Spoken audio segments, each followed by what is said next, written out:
여러분 안녕하세요. 30년 넘게 비뇨기과 전문의로 일해온 류지연입니다. 오늘 제가 여러분께 꼭 말씀드려야 할 중요한 이야기가 있습니다. 지난주에 72세 되시는 박모 환자분이 제 진료실을 찾아오셨어요. 전립선 문제로 오셨는데 상담 중에 놀라운 사실을 알게 됐습니다. 70대 남성분들 중 무려 73%가 자위행위와 관련된 심각한 실수를 하고 계시더라고요. 그것도 본인도 모르는 사이에요. 여러분, 혹시 70세가 넘으면 자위행위가 위험하다고 생각하시나요? 아니면 반대로 전혀 상관없다고 생각하시나요?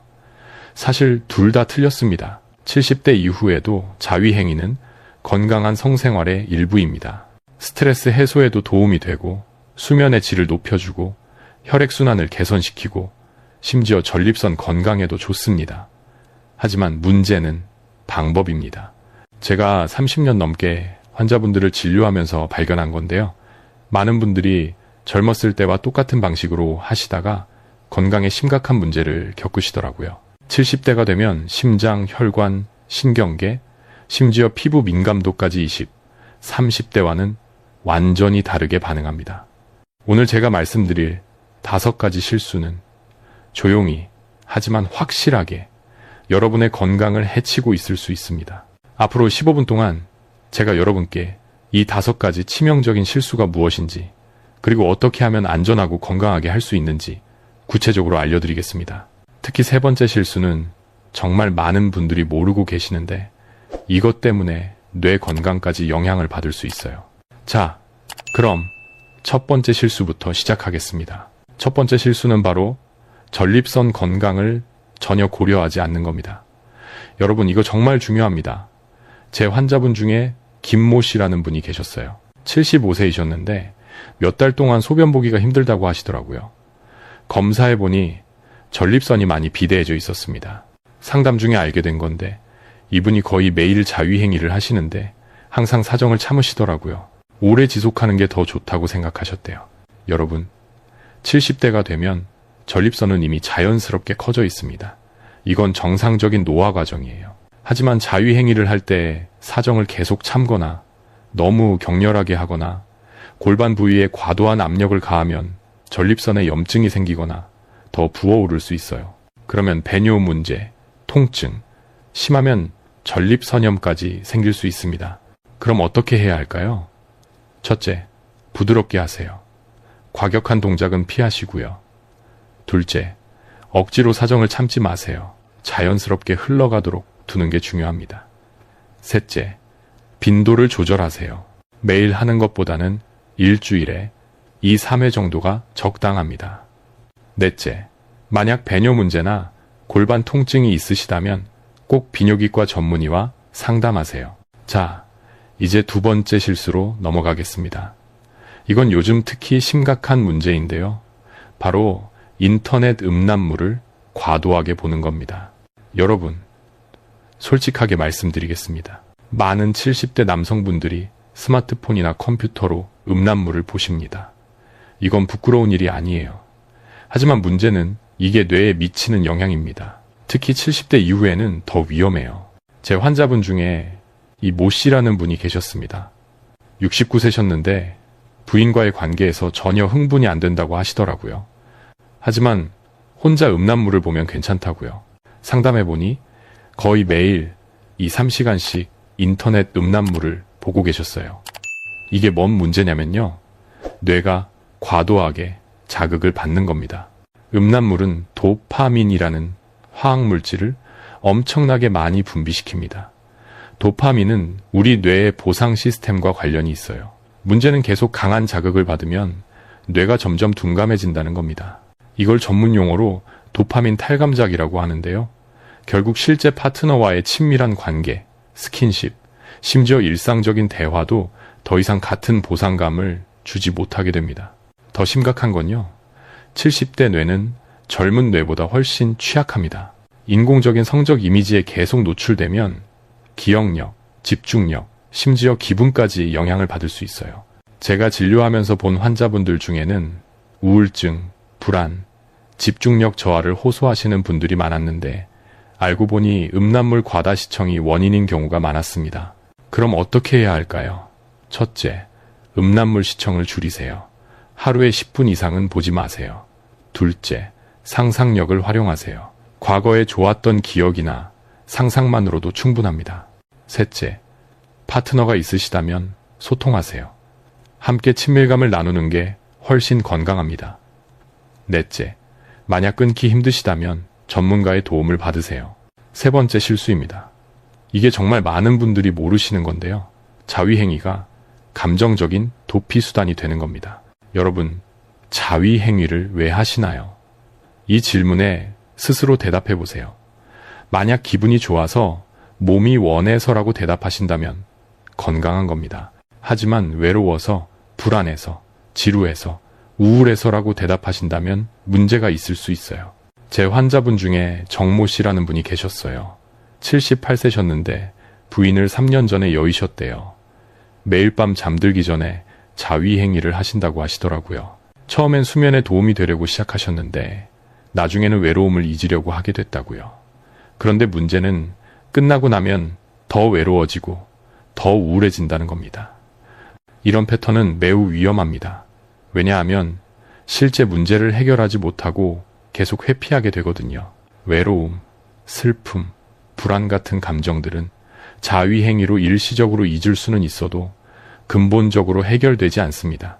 오히려 시간이 지날수록 더 자주 하게 되고 강박적인 습관이 될 수 있어요. 스스로에게 물어보세요. 내가 지금 이걸 하는 이유가 뭐지? 기분이 좋아서인가? 아니면 다른 기분을 느끼고 싶지 않아서인가? 만약 후자라면 멈추고 다른 방법을 찾아야 합니다. 그럼 어떻게 해야 할까요? 첫째, 감정 일기를 쓰세요. 자위행위를 하기 전 기분이 어땠는지 적어보세요. 패턴이 보일 겁니다. 둘째, 대체 활동을 찾으세요. 산책, 독서, 친구와 통화 등 다른 건강한 방법으로 감정을 다루세요. 셋째, 필요하다면 상담을 받으세요. 외로움이나 우울은 전문가의 도움이 필요할 수 있습니다. 네 번째 실수는 심혈관 건강을 무시하는 겁니다. 여러분, 이거 정말 중요합니다. 생명과 직결된 문제예요. 70대가 되면 심장과 혈관이 예전 같지 않습니다. 혈압이 높아지기 쉽고 혈관이 딱딱해지고 심장도 약해집니다. 자위행위를 할 때는 심박수가 올라가고 혈압도 상승해요. 젊을 때는 문제가 안 되지만 70대 이후에는 위험할 수 있습니다. 제 환자분 중에 최모 씨라는 분이 계셨어요. 74세셨는데 고혈압과 심장질환이 있으셨죠. 어느 날 새벽에 응급실로 오셨는데 자위행위 중에 가슴 통증이 심하게 왔다고 하시더라고요. 다행히 심근경색은 아니었지만 정말 위험한 상황이었습니다. 알고 보니 혈압약을 제대로 안 드시고 너무 격렬하게 하셨더라고요. 특히 위험한 상황들이 있어요. 혈압약이나 심장약을 복용 중이신 분, 최근에 심장 수술을 받으신 분, 가슴 통증이 자주 있으신 분, 숨이 쉽게 차는 분들은 더욱 조심하셔야 합니다. 그럼 어떻게 해야 할까요? 첫째, 자신의 건강 상태를 파악하세요. 혈압, 심장 상태를 정기적으로 체크하세요. 둘째, 약을 제대로 복용하세요. 특히 혈압약, 심장약은 절대 거르면 안 됩니다. 셋째, 부드럽게 하세요. 격렬한 동작은 피하고 편안한 자세로 하세요. 넷째, 몸의 신호를 잘 들으세요. 가슴 통증, 숨가쁨, 어지러움이 있으면 즉시 멈추고 병원에 가세요. 마지막 다섯 번째 실수입니다. 이건 많은 분들이 간과하시는 건데요. 뇌 건강과의 연관성을 무시하는 겁니다. 여러분, 자위행위는 단순히 신체적인 활동이 아닙니다. 뇌와 깊은 관련이 있어요. 특히 70대 이후에는 뇌가 젊을 때보다 훨씬 민감합니다. 인지 기능이 떨어지기 시작하고 치매 위험도 높아지죠. 앞서 말씀드린 음란물 과다 시청은 뇌에 직접적인 영향을 줍니다. 기억력, 집중력, 판단력에 문제를 일으킬 수 있어요. 또 강박적인 습관이 되면 전두엽 기능이 저하될 수 있습니다. 전두엽은 계획, 의사결정, 충동 조절을 담당하는 뇌 부위인데 여기가 손상되면 일상생활에 큰 지장이 생깁니다. 제 환자분 중에 한 모 씨라는 분이 계셨어요. 76세셨는데 가족들이 모시고 오셨어요. 최근 몇 달 사이에 기억력이 급격히 나빠지고 충동적으로 행동하신다고요. 검사해보니 경미한 인지장애가 있었는데 상담 중에 알게 된 건 하루에 여러 번 음란물을 보며 자위행위를 하고 계셨다는 겁니다. 뇌 검사 결과 전두엽과 해마 부위의 활동이 저하되어 있었어요. 건강한 자위행위는 실제로 뇌에 좋을 수 있습니다. 스트레스를 줄이고 수면의 질을 높이고 기분을 좋게 만들어요. 하지만 과도하게 하거나 음란물에 중독되거나 강박적으로 하면 오히려 뇌 건강을 해칩니다. 그럼 어떻게 해야 할까요? 첫째, 적당한 빈도를 유지하세요. 일주일에 2, 3회 정도가 적당합니다. 둘째, 음란물 없이 할 수 있도록 연습하세요. 상상력이나 감각에 집중하세요. 셋째, 뇌 건강을 위한 다른 활동도 하세요. 독서, 퍼즐, 사회활동 등이 도움이 됩니다. 넷째, 인지 기능에 문제가 느껴지면 즉시 전문의와 상담하세요. 자, 여러분. 지금까지 70세 이후 남성들이 흔히 저지르는 5가지 자위행위 실수에 대해 말씀드렸습니다. 정리하자면 전립선 건강 무시, 음란물 과다 시청, 감정적 도피 수단화, 심혈관 건강 무시, 그리고 뇌 건강과의 연관성 무시입니다. 여러분, 이해하셔야 할 중요한 점은 70세 이후의 자위행위는 성과나 무언가를 증명하기 위한 게 아니라는 겁니다. 이건 자기 몸과의 연결이고 휴식이며 건강을 지키는 방법입니다. 죄책감을 느끼실 필요도 없고 부끄러워하실 필요도 없어요. 다만 올바른 방법으로 건강하게, 안전하게 하셔야 합니다. 제가 30년 넘게 환자분들을 진료하면서 깨달은 건 나이가 들어도 성은 여전히 삶의 중요한 부분이라는 겁니다. 하지만 접근 방식을 바꿔야 해요. 젊을 때처럼 하면 안 됩니다. 몸이 달라졌으니 방법도 달라져야 하죠. 여러분께 몇 가지 실천 가능한 조언을 드리겠습니다. 첫째, 자신의 몸 상태를 정확히 파악하세요. 정기검진을 받으시고 혈압, 심장, 전립선 상태를 체크하세요. 둘째, 약을 제대로 복용하세요. 특히 혈압약, 심장약은 절대 빼먹지 마세요. 셋째, 부드럽고 천천히 하세요. 격렬한 것보다는 편안함이 중요합니다. 넷째, 음란물을 줄이세요. 가능하면 끊는 게 좋지만 어렵다면 최소한 하루 10분 이내로 제한하세요. 다섯째, 감정을 잘 살피세요. 도피가 아닌 즐거움으로 하세요. 그리고 무엇보다 중요한 건 파트너가 있으시다면 소통하세요. 많은 환자분들이 부부 사이에 이런 이야기를 못 하시더라고요. 부끄럽다고 생각하시죠. 하지만 솔직한 대화가 관계를 더 돈독하게 만들어줍니다. 서로의 필요와 바람을 이야기하고 함께 건강한 성생활을 유지하는 방법을 찾으세요. 혼자 계신 분들도 계실 겁니다. 그런 분들은 스스로를 더 잘 돌보셔야 해요. 자위행위를 외로움을 채우는 수단으로만 사용하지 마시고 다른 사회활동, 취미, 봉사활동 등을 통해 삶의 의미를 찾으세요. 사람과의 연결은 건강한 삶의 필수적입니다. 마지막으로 여러분께 질문 드리겠습니다.